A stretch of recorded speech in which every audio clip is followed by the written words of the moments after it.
Ultimate success formula. What this is based upon is something very fundamental. And that is that people who succeed in any situation have a pattern of what they do to succeed. And it doesn't matter whether that person is succeeding in a business context or in a relationship context. It doesn't matter what the environment is. The fundamental lessons or laws for succeeding are very, very basic. So if we're looking for the ultimate success formula, the very first thing we'd have is you'd have to know what you want, which we call know your outcome. If you're going to succeed at anything, it's hard to succeed, hard to hit a target when you don't know what it is. And as simplistic as this sounds, do most people really know what they want? What do you think, yes or no? At least not consciously they don't, right? And so it's going to be very, very difficult to achieve what you want when you haven't defined it. But this is going to become a question we're going to want you to ask yourself a lot. What is my outcome in this situation? I even have a time management system that I developed. It's really a life management system, which we call OPA, because the first O stands for what's my outcome? Because you can come up with a question like, what should I do? And you're going to end up with a long list. But as you do all these things, what will happen is you can cross everything off your list and still be unfulfilled and not really achieve anything that matters. So you say, what's my outcome first? Then you begin to decide what you need to do to get the outcome. So in this case, we want to say, what's your outcome? You want to make it a habit to ask this question a lot. You're in the middle of a conversation. Stop yourself if it seems to be going nowhere and say, what's my outcome here? Do I want to connect? Do I want to influence this person? Do I want to learn something? What's your outcome? For example, how many of you have ever been caught up in an argument and you even forgot what you're arguing for, but you knew you had to win? How many been there? Say aye. Okay, if in the middle of that argument you were to ask yourself the question, what's my outcome here? I guarantee you your brain would say, well, my outcome is not to fight, my outcome is to resolve this. And as you get clear on what your real target is, your behavior will change automatically. So very, very few people know what they want. And the more clear you can get about what you want, the more you can really achieve. So you might write underneath this is the subset of number one, still number one. Just write clarity is power. Clarity is power. The more clear you can become about what it is you really want, the more power you're going to have. Because your brain is like a servo mechanism in a bomb, as an example. When they send a missile out, it has a servo mechanism. It knows what the target is, and when the target moves, it follows it. Well, your brain is very similar. When you decide exactly what it is you want, you start picking up information that you never would have picked up before consciously. For example, have you ever bought a particular car maybe, or maybe a certain outfit, and then all of a sudden you see that car or outfit everywhere? How many have had that experience? Say aye. Well, was that car outfit already around you all the time? Yeah, but you didn't notice it because there's a portion of your brain that is responsible for one thing, and that is screening out 99% of what you see, hear, and feel in life. Because if you were to notice everything that's going on in this room right now, you'd go stark raving mad. Most of you don't. You pay attention to a small number of things. If you could right now notice what? Millions of things. You could notice my voice. You could listen to what I'm saying. You could notice what's going on in the background, the screens. You could hear the air conditioning. You could smell your neighbor off to all that jumping up and down and notice that. Right? You could feel maybe a little sweat trickling across your chest or whatever was going on after all that jumping up and down. You could feel the blood maybe vibrating or circulating through your left eardrum, but you don't think about those things. So maybe I mention them or something triggers it. So this part of our brain that's responsible for deleting most of our thoughts and most of the things that are going on around us, that part of our brain, when it knows what you want, it makes you notice those things. You suddenly see that car because it's important.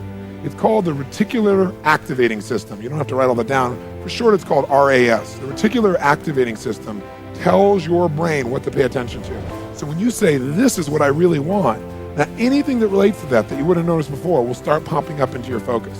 And a lot of times people say, it's amazing. I decided this and it was kind of synchronicity. These things started popping up. Well, these things were probably around you before, but you never noticed them because you hadn't decided your outcome. Now, when you know your outcome, you're ahead of 95% of the population. But that's not enough. The second thing you gotta know is a lot of times you know your outcome, but you lose your drive. You want something, but you forget the most important thing, which is know why you want it. Know why you want it. You gotta know the purpose. In our OPA training system, when people are managing their lives, we have them ask, what's my outcome? And then why do I want this? Because any person successful, really successful, knows exactly what they want and they know why. The reason you gotta know why is, remember I said yesterday, reasons come first, answers come second. If you don't have reasons, You can get a big enough why, you can figure out how to do about anything, but you got to have purpose, because purpose provides drive. Now, if you know what you want and you know why, you're light years ahead of most of the population, but you got to go the step that most people seem to avoid, and that is you got to take massive what? That's right, and the key word there is massive. Massive action can be a cure-all when you know what you're after and you know why you want it. Because when you know what you're after, when you take action, you won't just be expending energy, you'll be moving yourself in a direction towards something you really, really want. And by the way, last night we called taking massive action personal what? Power, which means the ability to take action. And what stops people from taking action? Primarily what? Fear. And the way you get over that fear is, what do you think is the number one fear most people have? Failure. And the reason is they feel if they fail, they won't be loved. They'll be rejected. They'll be hurt. They'll be judged.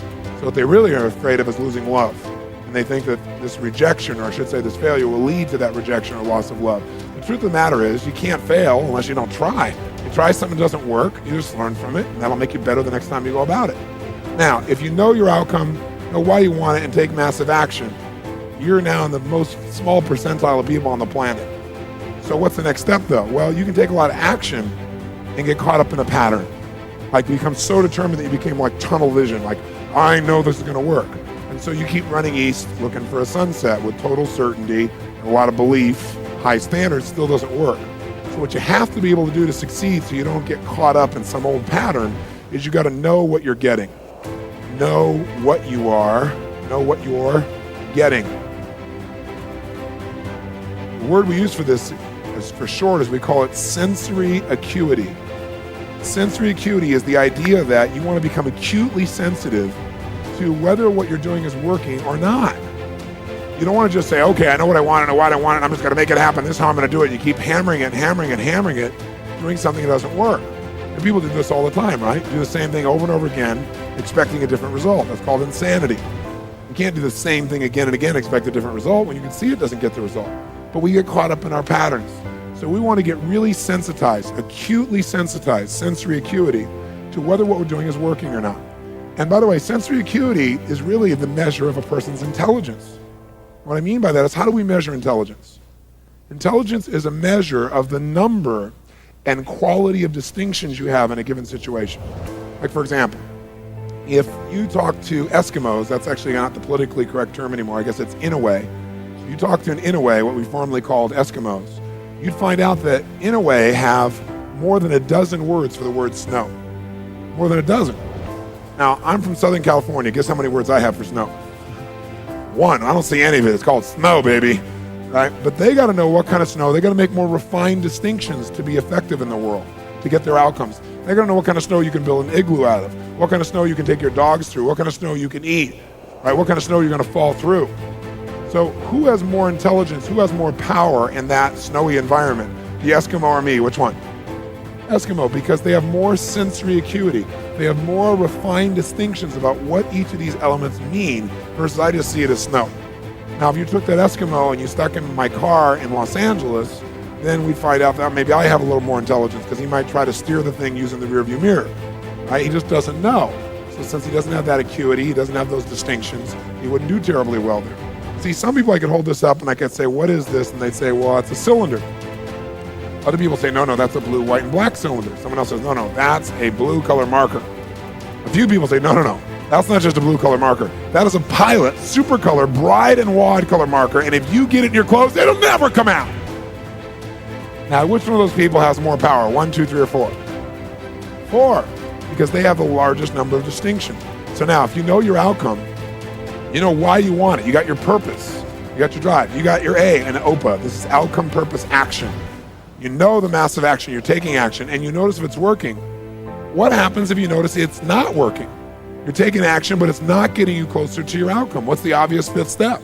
The 5th step is change your approach.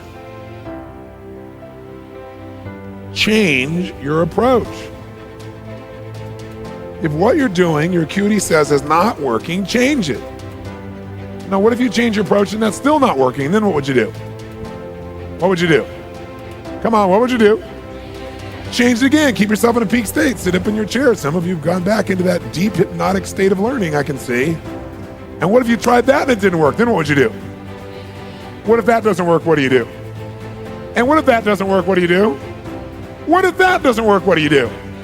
What if after all that it still doesn't work? What do you do? And what if you try that and it doesn't work? How many times? Until you find out what works. Do not say to yourself, I've tried everything. That's bull. If you tried everything, you'd have what you want. Well, I haven't tried everything, but I've tried millions of things. Millions? Number them, name them. Well, maybe tens of thousands. Tens of thousands? Name 1,000. Well, maybe 100. Name 100. Well, maybe I did these 2 things over and over again that don't work. Okay? But when we start saying, I've tried everything, we tend to incant that, don't we? We make it an incantation, and then we believe it. And since we think we've tried everything, we just give up. It's garbage, not true. Hey, let me ask you a question. How long would you give your average baby to learn how to walk? You know, before you shut them off and didn't let them try anymore. You know, what are you, crazy? My kid's gonna keep trying until he or she walks. Ah, magic formula. And when almost everybody in the whole world walks. Okay?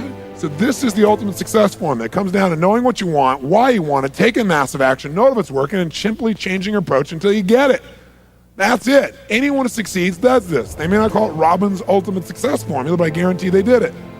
I mean, corny example, Thomas Edison, these lights in here. Did this guy know his outcome, yes or no? Yes or no? He was absolutely clear without knowing the outcome, he couldn't have built that in a million years. It didn't exist before. He had to decide he wanted to create this result without the use of candles. Did he know why he wanted to do it? You bet. You read his writings, this man had a sense of incredible purpose and drive. Did he take massive action, yes or no? Oh yes. Tens of thousands of experiments. Did he notice when it wasn't working and learn from it, yes or no? Did he keep changing his approach? That's why right now in this room we don't smell candlelight, right? Now, if you know the old story of him, it was written about him in his early days. He says he's got his best friend with him. He's doing this experiment, and as he's doing it, he creates a small explosion, which shakes the room, scares both of them very, very severely. And then at the end of that, he gets up, and his friend is totally shaken, freaked out. He pulls out his journal, and he starts writing. And his buddy says to him, what's the matter with you, insane? You almost killed us. So you're gonna wait till you have 10,000 failures before you give this stupid idea up? And Edison's response to him was, I didn't have a failure there. He goes, that's your 9,999th failure. He said, no, it's not. He said, I discovered the 9,999th way not to invent the electric light bulb. But I did discover how to create a small explosion, which may be useful in the future somewhere else. Interesting, right? Because he understood what this process was. Hey, did Bruce Springsteen use this? Do you think he just went out and used his gravelly voice and said, hey, baby, born to USA, and everybody went, yeah, you're it, man. Is that what happened? No. What really happened, if you know his story, was that all the agents and people who went to try and book with said, just play the guitar and keep your mouth shut. Your voice is gross sounding. It's gravelly, it's irritating. No one is gonna like the stuff. Keep your mouth shut and play the guitar. But he knew what he wanted. He had all the drive you can imagine, knew why he wanted, took massive action, kept changing his approach until he got what he wanted. How about Sylvester Stallone, Rocky? Rocky's story is this even, right? But Sly's is too. Sly's a good friend of mine. And when I first met him years ago, he's listening to my tapes and stuff, and he invited me over for dinner. We started talking. And I said, I've heard your story from other people, but I really love to hear it from the horse's mouth. I don't know how much is mythology, urban myth, and how much is true. So he told me his whole story. He said the essence of it, though, was, he said he knew his whole life what he wanted to do since he was very, very young. He wanted to be in the movie business, period. I mean, not just TV, movies. And he said why was, for him, it was a chance to have people not only escape, but to inspire people. And by the way, that drive is what made most of his movies, inspire people to what they're capable of, to overcome unbelievable obstacles, because in his own life, he felt like he did that. When he was born, he was pulled out by the forceps. That's why he looked the way he did. That's why he talked the way he did. And he said, so I really want to do that. And he said, I knew why I wanted to do it, and I wasn't willing to settle for anything else. And he said, what happened was, I went out to try and get jobs, and it's not like I went, hey, Adrian, they went, you're a star. It didn't work out real well. They looked at me and said, hey, you're stupid looking, do something else. Talking like this.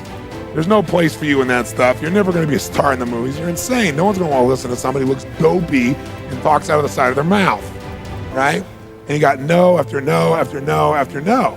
He said, I was thrown out more than 1,500 times at agents' offices in New York. I said, there aren't 1,500 agents in New York. He said, I know. I've been to them 5, 6, 7, 8, 9 times. He said, remember one guy, I went in there and I got in there at 4 o'clock And he wouldn't see me, so I stayed there, and I would not leave. And I stayed overnight. They came back the next morning, I was still sitting there. He said, that's how I got my first job. The guy said, fine, come in here. And he sat down, and he went through this, and he gave me my first movie. I said, oh, really? I thought Rocky was your first movie. He said, no, this other movie, I'd never heard of it. I said, well, what character did you play? He said, well, I was in it for about 20 seconds. I was a thug that somebody beat up.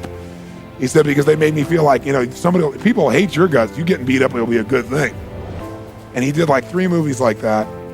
Never got anything, kept going out, rejection. So finally he realized it wasn't working. So he changed his approach. He said, I was starving, by the way. He said, I couldn't pay for even to have heat in my apartment. My wife was screaming at me every day to go get a job. I said, well, why didn't you? He said, because I knew that if I got a job, he said, I'd get seduced back and I'd lose my hunger.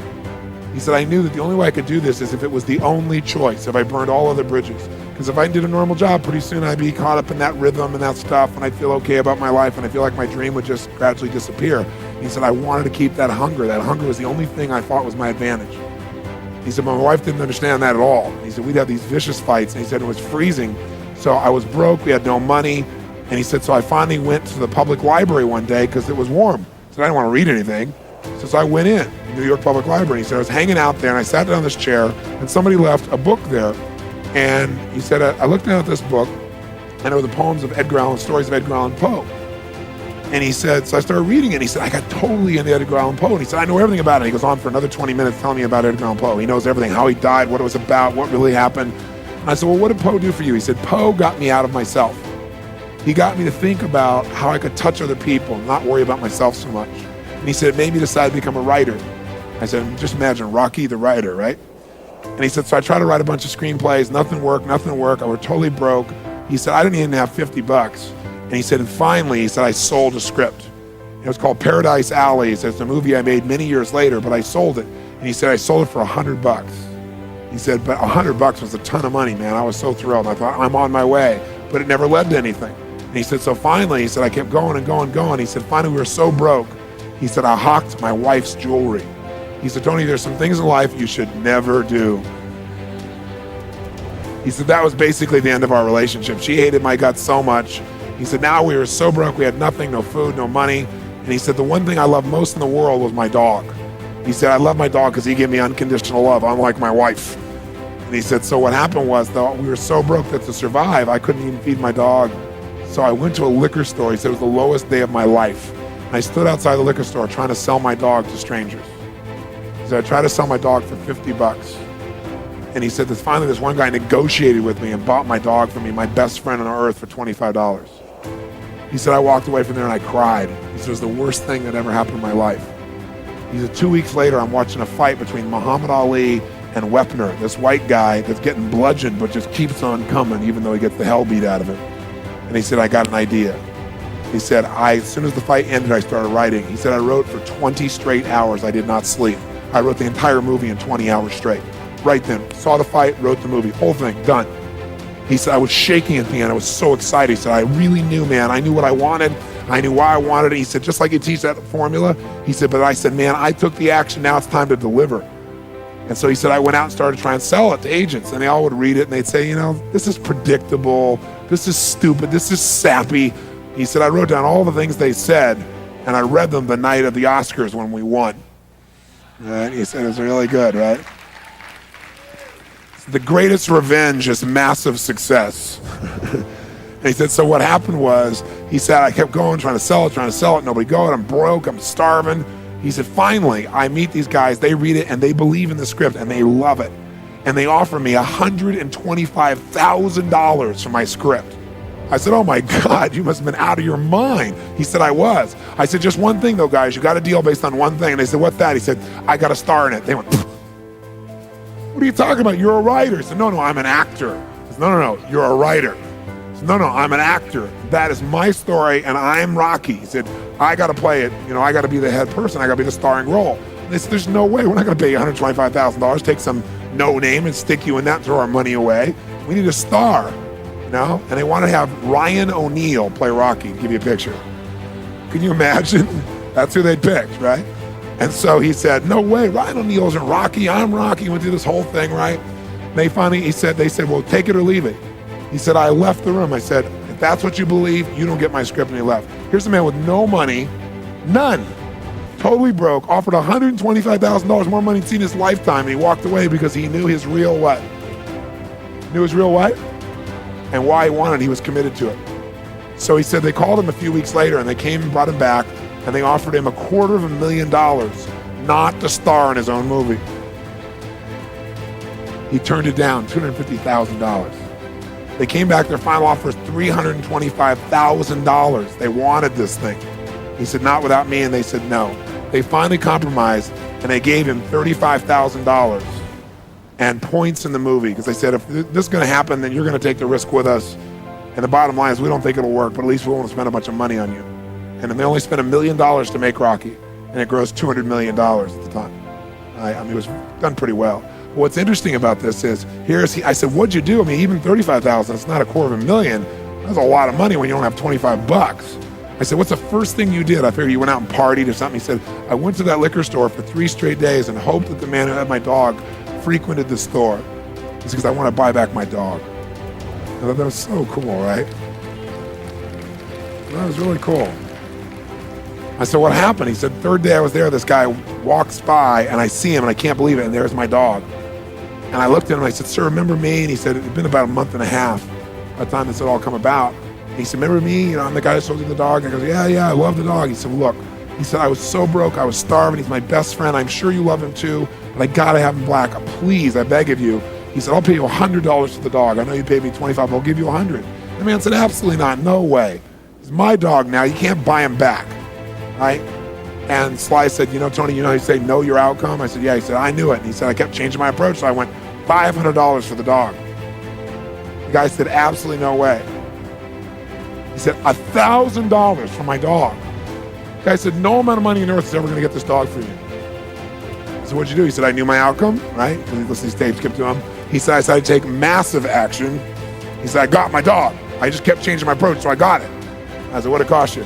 $15,000 and a part in Rocky. The guy's in Rocky.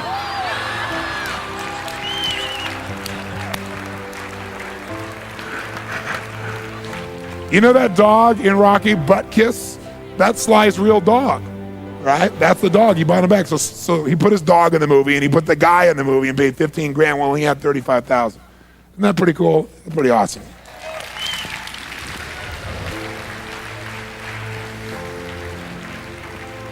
So there's always a way if you're committed. Just got to keep changing your approach.